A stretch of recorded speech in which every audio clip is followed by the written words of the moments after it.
বদলে যাচ্ছে বিশ্ব অর্থনীতির গতি প্রকৃতি। ট্রাম্পের চড়া শুল্ক কূটনীতির পর অপ্রতিরোধ আধিপত্যে হোঁচট খাচ্ছে মার্কিন ডলার।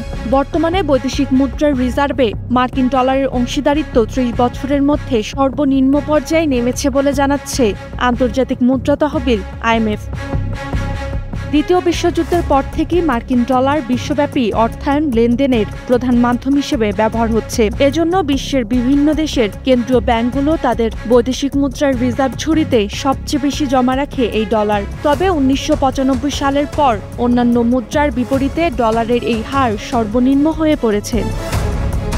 চলতি বছরের দ্বিতীয় প্রান্তিক এপ্রিল থেকে জুন সময়কালে কেন্দ্রীয় ব্যাংকগুলোর বৈদেশিক মুদ্রার রিজার্ভে ডলারের অংশ ছিল মাত্র ৫৬.৩%, যা আগের প্রথম প্রান্তিক তথা জানুয়ারি থেকে মার্চের তুলনায় ১.৫% কম।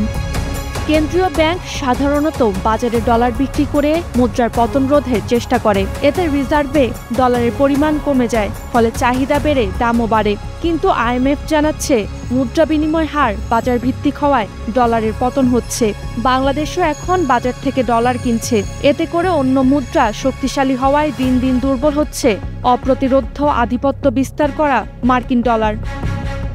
এছাড়াও আছে ট্রাম্পের নতুন বাণিজ্য নীতি। সম্প্রতি ট্রাম্পের বর্ধিত শুল্ক যুদ্ধ, ফেডারেল রিজার্ভের উপর চাপ তৈরি ও ৪ জুলাই পাশ হওয়া কর সংস্কারের ফলেও ডলারের মান কমেছে।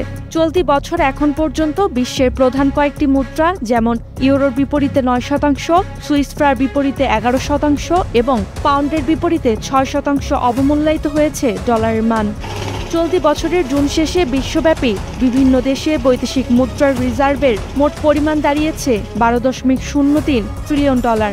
২০২৫ সালের জানুয়ারি থেকে জুন এই ৬ মাসে ডলার প্রধান মুদ্রার বিপরীতে ১০% বেশি পতন দেখেছে, যা ১৯৭৩ সালের পর সবচেয়ে বড় পতন।